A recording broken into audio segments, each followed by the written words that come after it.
Pero sabi nga, huwag kayong mag-alala, within the next few weeks or within the next few months, pwedeng magbago yung takbo ng yes, yung takbo ng inyong kabuhayan yan. So, nakikita natin na yung iba sa nyo, parang meron kayong mga plano, ginugugol nyo yung inyong panahon sa pagpaplano, kung ano yung gagawin nyo, and nag-e-effort din naman kayo guys, and soon parang makakita rin kayo ng bunga, no, ng mga tinatanim nyo. So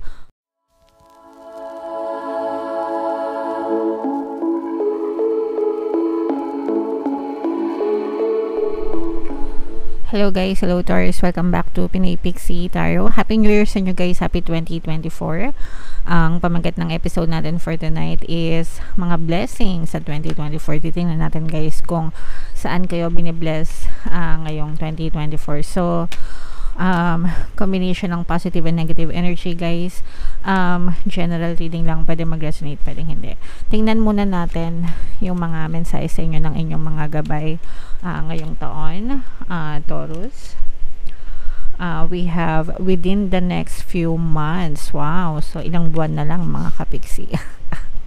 By the time na mapanood nyo tong video na to, no, within the next few weeks. So ito yung mga timeline mga kapiksi na pinagkakalob sa inyo ni universe by the time na mapanood nyo tong video na to, and recovery. Okay, so ito guys, ito yung mga kumbaga parang ETA, no, estimated time of arrival ng mga bagay na hinihiling nyo, mga minamanifest nyo, mga bagay na pinagdadasal nyo sa taas mga kapiksi. So it's either within the next few months or within the next few weeks.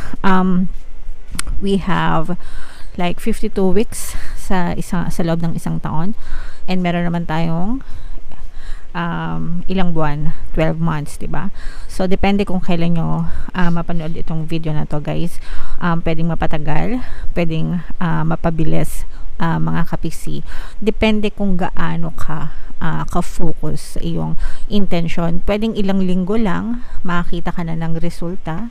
Pwede naman ilang buwan bago ka makakita ng resulta. But regardless guys, kahit gaano katagal or kahit gaano kabilis yung manifestation ng inyong desire, huwag kayong mawawalan ng pag-asa because it's always working mga kapiksi. Ang kailangan mo lang gawin is i-declare kung ano yung gusto mo, and then focus your attention dun sa desires mo, and then you just have to wait patiently until it arrives, no, hanggang sa ipagkaloob siya sa inyo mga kapiksi. Alright, and of course recovery, isa rin itong aginaldo sa iyo mga kapiksi ngayong taon. So parang sinasabi na makaka-recover ka, makakabawi ka sa mga losses mo sa kahit anong aspeto ng buhay mo. Pwedeng sa health, di ba? Kung ikaw ay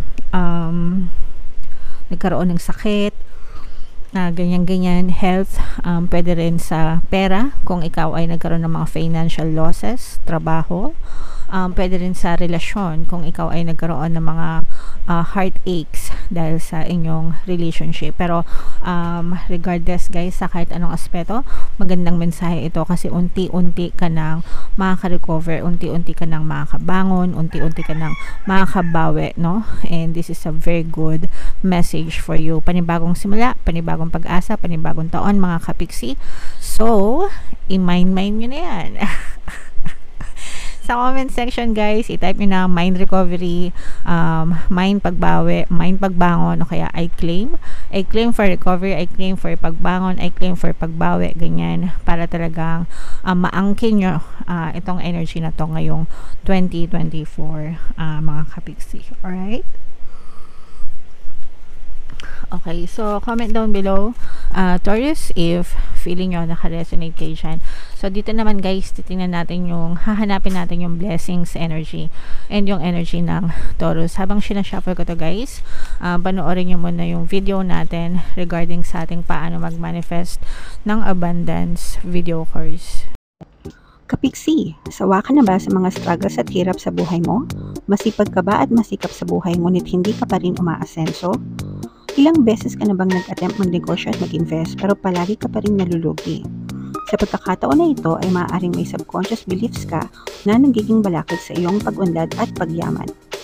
Introducing, paano mag-manifest ng abundance video course.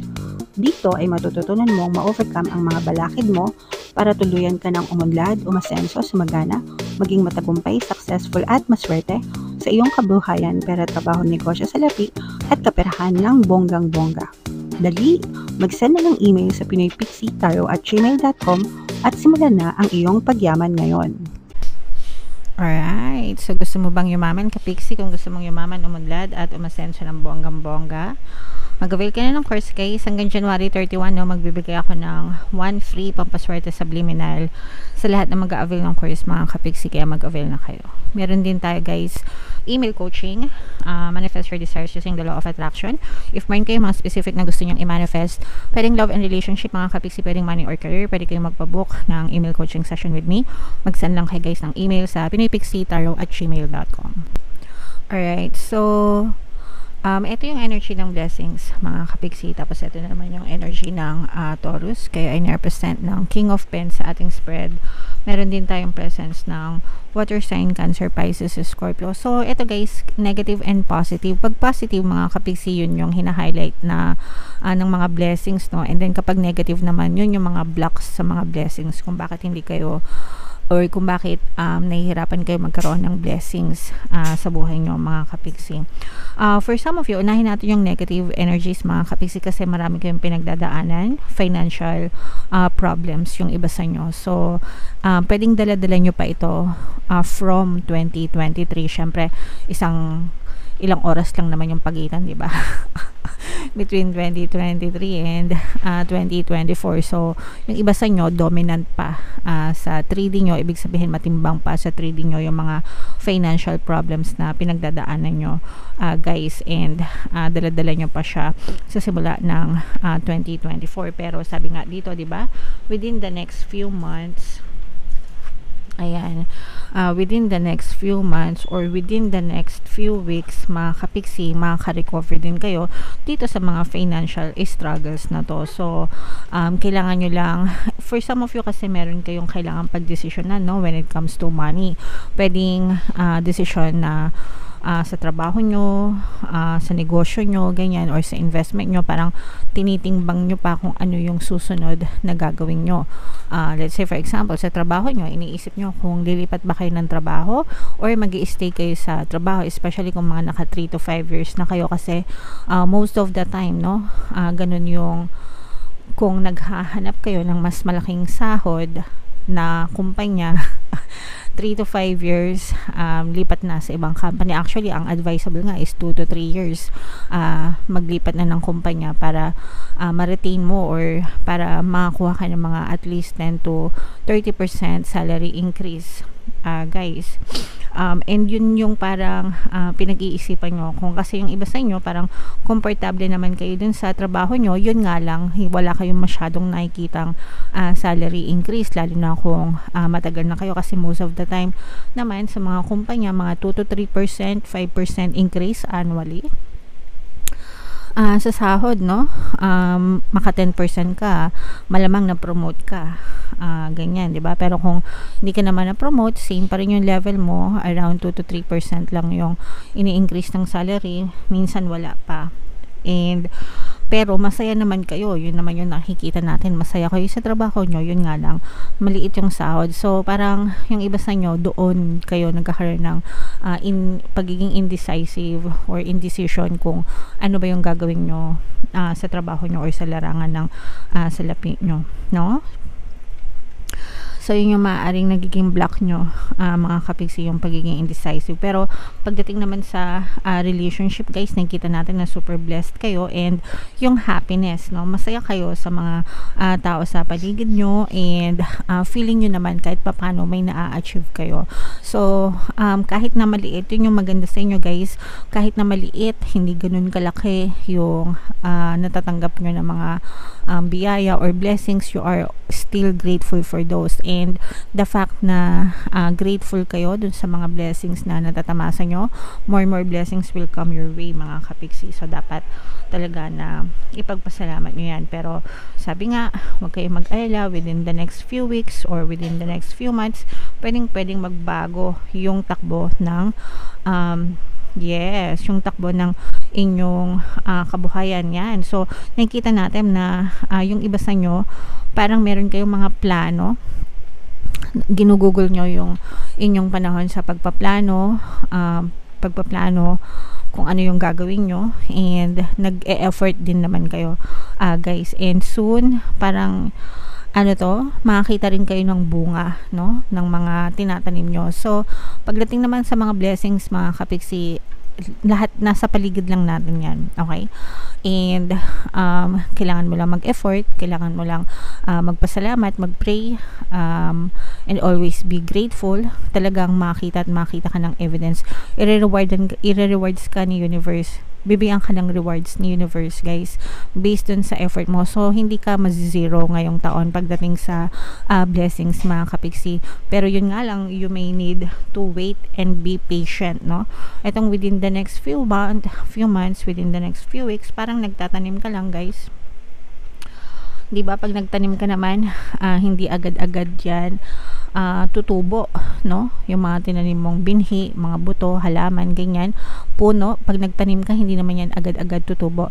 It takes weeks, it takes months, sometimes years, no? Para talagang solid na solid yung bunga ng itinanim mo. So ganun yung ituturo sa'yo ni universe. Parang you will learn to be patient, and dun sa pagiging pasensyosa mo, parang doon mo mapipitas yung hinog na bunga ng iyong mga effort, ng mga blessings sa buhay mo. Okay? So hindi ka mazizero, hindi ka mawawalan ngayong taon, mga kapiksi. And habang nag-aantay ka ng mga blessings, you just do your work, guys, no? Gawin mo yung trabaho mo, and then gagawin ni universe yung trabaho niya para ipagkaloob sa'yo yung mga blessings na deserve mo. Okay? Alright. So, yeah. Comment down below, mga kapiksi. Yung iba sa nyo, guys, parang nag-aaral kayo, you will gain more knowledge, and that's also a blessing, no? Kasi yung kaalaman, blessing yan, no? Na maituturing din. So that's another blessing for you. Parang madadagdagan ka ng mga kaalaman, kung paano mo pa, mga sikreto ba? Parang secret, no? May madidiscover kang mga secret yan na makakatulong para umunlad yung iyong kabuhayan ngayong 2024, Taurus. Okay? So i-mind mo na yan sa comment section, Taurus. Mind, kaalaman, mind, ito emotional satisfaction to. Ito yung happiness, mga kapiksi, no? Parang masaya ka, magiging masaya ka sa mga relasyon mo sa ibang tao, and itong mga rewards, i-mind mo na rin to. At saka manifestation, guys, no? Yung mga minamanifest mo noong 2023, kung hindi mo siya nakita ngayong 2024, pwede kang makita ng movement, pero that is only kapag nag-focus ka and kung gusto mo pa siya. Okay? So kung wala kang nakitang movement noong 2023, pwede pa rin kayo magkaroon ng movement ngayong 2024, basta nandun pa rin yung desire mo dun sa mga desires mo. Alright? Okay, so comment down below, Taurus, if nakaresonate kayo. Ito yung ating 2024 kapalaran, guys, and ito naman yung ating success stories ng paano mag-manifest ng abundance video course. Click here to subscribe, guys, and click here to join our membership program. Thank you for liking, sharing, and subscribing. See you again next time. I love you all. Have a nice day. Bye-bye.